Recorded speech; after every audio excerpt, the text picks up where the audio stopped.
Ya ha llegado Infinity War. La película ha ido acompañada de muchas críticas absolutamente positivas por parte de los fans. Y no es para menos, porque para la mayoría cumple de sobra las exigentes expectativas que teníamos y nos ofrece un espectáculo como nunca antes se había visto en el cine. No obstante, sí que hay personas que la critican en algunos puntos, como puedan ser la estructura o el trasfondo argumental, que sea una cinta falta de necesidades dramáticas y de profundidad narrativa. Y algo de razón tienen, porque al final lo que venimos a ver aquí es una épica conclusión de 10 años de universo cinematográfico que se centra en darnos espectáculo y acción a raudales y que de hecho yo creo que más que nada pretende preparar el terreno y dejarnos lo mejor para Vengadores 4. Aún así, ambos directores y guionistas son capaces de meter de manera muy sutil una mayor trascendencia y profundidad narrativa de la que quizás podamos percatarnos en un primer visionado y en caliente. No solo tiene diálogos inteligentes que dejan contar más a las expresiones de los propios actores y a los silencios de lo que contaría cualquier diálogo evidente, sino que no se olvida de tratar ciertos temas principales en los que se basa cualquier película y de los que vengo a hablar ahora. Por ejemplo, el que para mí es el absolutamente tema principal de la película,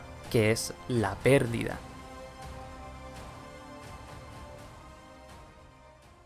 Este, como buen tema central, se trata desde varios puntos de vista y con diferentes desarrollos. Voy a dividirlo por partes para intentar explicarlo todo de una manera más clara. Por un lado, podríamos empezar mencionando los tres siguientes elementos. En primer lugar, tenemos a Wanda y a Visión que se aman tanto que no están dispuestos a sacrificarse. Enfatizado esto además porque al tener al Capi allí, un hombre de ideales tan nobles, el sacrificio nunca va a ser una opción para él ni para los que lo rodean. En segundo lugar, tenemos a Quill y a Gamora, que se aman tanto que, de manera reversa, están dispuestos a quitarse la vida entre ellos si el otro se lo pidiera con todo su ser. En tercer lugar, tenemos a Tony, que teme no solo perder a Peter y que sea su culpa, sino perder todo lo que ama y que también sea su culpa, ya que desde las visiones de la Era de Ultron se siente directamente implicado en la lucha contra Thanos y siente además que es su responsabilidad pararlo. Este tridente que acabo de mencionar es muy interesante, porque en el primer caso, el de Wanda y Visión, la peli nos intenta decir que hay veces en las que es necesario un sacrificio, por mucho que duela. Saltando al tercer caso, con Tony, que aún así no te puedes dejar llevar por el miedo a estas pérdidas, pues esa obsesión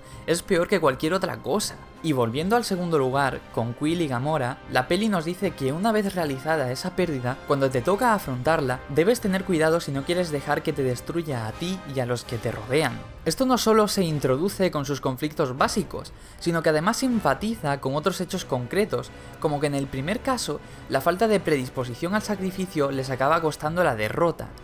En el segundo, cuando Quill se enfada al enterarse de la muerte de Gamora y echa a perder el plan por no soportarlo, también provoca que sean derrotados y, en el tercero, cuando Tony habla con su prometida al principio de la cinta, esta le señala el dispositivo que lleva en el pecho cuando él le dice que le promete que no habrá más sorpresas. Tony intenta pasar página, tener una vida algo más normal, pero su obsesión con la pérdida que podría traer Thanos es demasiada y nunca cierra del todo la puerta a volver a luchar contra la amenaza de turno. Por otro lado, nos encontramos el segundo tridente. Primero tenemos a Doctor Strange, que es una persona más fría, con prioridades claras, que pretende defender el universo a toda costa, pues es su responsabilidad. Lucha por lo que él considera el bien mayor sin importar nada más, pero su actitud fría lo hace un poco ajeno al resto de sentimientos y emociones humanas, lo que significa que tampoco tiene miedo de perder casi nada más por el camino. Esto no significa que Strange carezca de sentimientos ni nada así, solo que tiene las prioridades claras y que como hechicero supremo encargado de proteger ciertos elementos del universo, sabe que todo sacrificio que se haga va a ser poco a cambio del bien mayor que debe salvaguardar. En segundo lugar tenemos a Thor, un tío con vitalidad y optimismo que lo ha perdido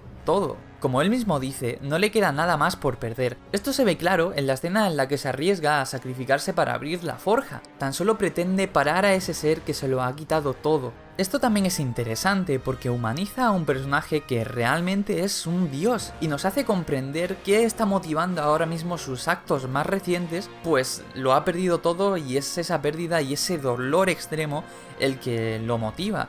Lo cual se nos enseña, como digo, muy bien en la escena en la que está hablando con Rocket. En tercer lugar, y finalmente, llegamos a Thanos. En un principio es también un ser frío que no teme perder nada para conseguir el bien universal que cree que es necesario alcanzar. Sin embargo, a lo largo de la película se trata el tema de cómo actúa en Titán y de cómo había algo que sí amaba y temía perder, que en este caso es Gamora. Pese a ello, no duda en deshacerse de ella, pues su convicción es inquebrantable, pero eso no significa que no le duela. Le duele, sufre, siente agonía, y eso se nos muestra en repetidas ocasiones. Lo interesante de la relación entre estos tres personajes es cómo Doctor Strange es un extremo frío y certero, sin nada que perder aparentemente de manera personal y movido por un objetivo mayor. Thor, sin embargo, es justo lo contrario, alguien que lo ha perdido ya todo y que solo lucha sin más temor, motivado por puras emociones propias. En el primer caso hay mucha cabeza, en el segundo caso hay mucho corazón, y en el centro el mismo tema de siempre respecto al que todo gira aquí, la pérdida.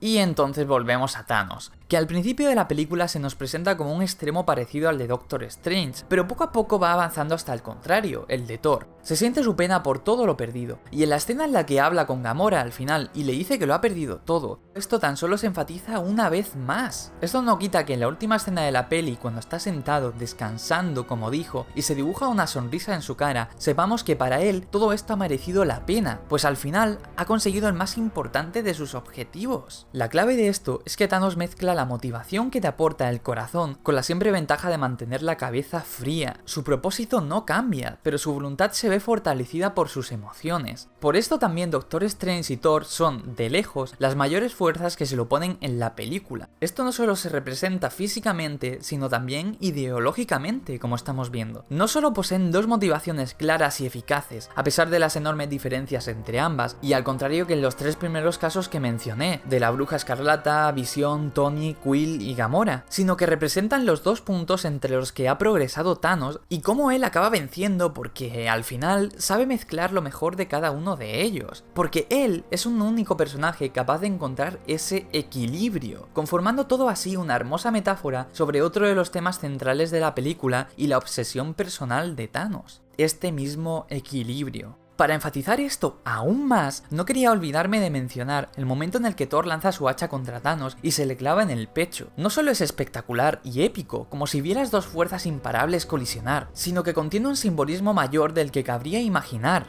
Thor, que ya hemos dicho que es un ser motivado por su corazón, atraviesa el pecho de Thanos. Que el hacha impacte en esa zona del cuerpo del titán loco no es ninguna casualidad, también simboliza su corazón. Y la película nos quiere decir con esto que el corazón de Thor es más fuerte que el de Thanos, o que al menos podría serlo. Pero eso no es lo que realmente importa, no es lo que hará que sea suficiente como para que los buenos, entre comillas, ganen. Es entonces cuando Thanos suelta su frase de "deberías haberme dado en la cabeza". Y es un momento brillante, al igual que otros en esta película, que no se basa solo en la epicidad que pueda transmitir en ese momento. Como con muchos otros detalles, se demuestra que Thanos conoce que la motivación del corazón de Thor puede llegar a ser más poderosa, pero de nuevo, eso no es lo que importa, ese no es el tema aquí.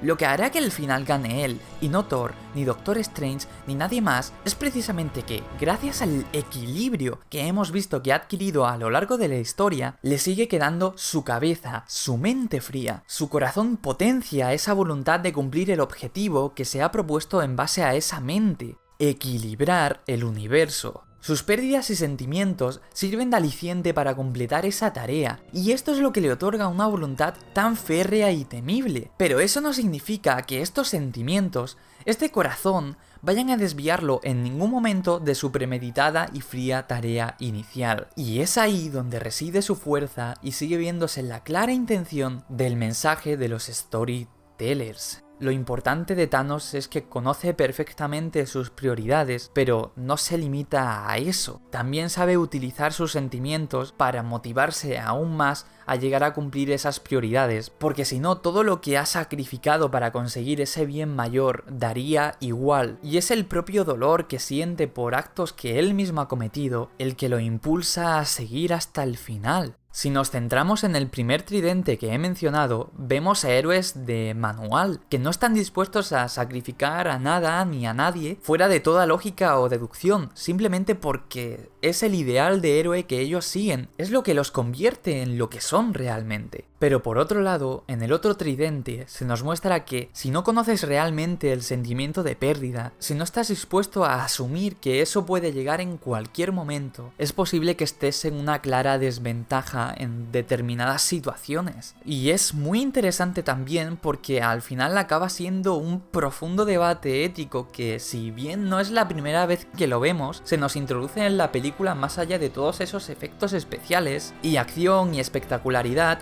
La cinta directamente está llena de detalles así que hay que saber exprimir. Y no estoy diciendo que los hermanos Russo o los guionistas nos estén intentando decir para nada que los sacrificios son necesarios, las pérdidas han de asumirse y que la mentalidad de los héroes clásicos es la equivocada. Aquí es Thanos el que gana, pero no podemos dejar de tener en cuenta en todo momento, una vez más, que esto es tan solo la primera parte de una gran saga que va a culminar 10 años de universo cinematográfico. La cosa no se ha acabado para nada y los héroes probablemente acaben ganando. Y es muy posible también que en la próxima parte haya un poco menos de acción, pero se desarrollen estos temas con mayor profundidad. Lo que se nos ha introducido aquí se rebatirá, se resolverá y tendremos una conclusión en la que es posible que tengamos el típico momento en el que se nos enseñe cómo realmente el pensamiento del héroe, no querer comerciar nunca con vidas, como dice el Capitán América en la propia película, a pesar de todo, a pesar de lo que pueda venirse encima, es realmente la mentalidad que prevalecerá. Pero al menos considero un destello de gran calidad narrativa poder haber introducido todo esto sin que entorpezca a la gran masa de píxeles haciendo cosas épicas que al final acaba siendo esta película y que no está mal, al final es lo que los fans querían, pero que demuestran una vez más que saben que la grandeza de los superhéroes no está realmente ahí, que la grandeza de un superhéroe reside en historias como el Spider-Man de Straczynski, como Batman El Largo Halloween y Victoria Oscura, como La Broma Asesina de Alan Moore, solo por mencionar 3 ejemplos que se me vienen ahora mismo a la cabeza. Podría seguir muchísimo en una lista casi infinita, pero lo importante de los héroes al final es lo que inspiran a las personas, el significado que llegan a tener. Ese ser que realmente es imperfecto, pero en el fondo mantiene unos ideales inquebrantables que están destinados a servir de modelo para el comportamiento de los lectores, y que son capaces, como digo, de construir y formar partes de historias que motiven y queden grabadas como marcas en aquellos que están dispuestos a adentrarse en ellas. Es por eso que tengo toda la fe del mundo en que, si bien Infinity War ha sido un gran paso y ha sido una película muy disfrutable,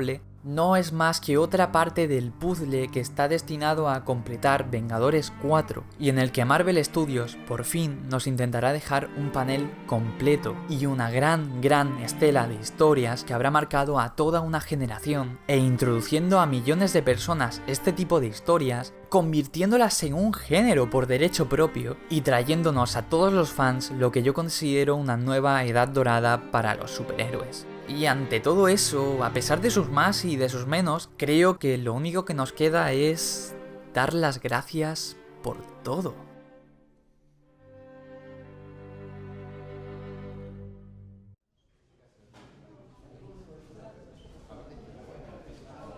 And I actually think we've already had an amazing thing because guys who owned their characters have seen the rewards of them being on movies and TV shows and things.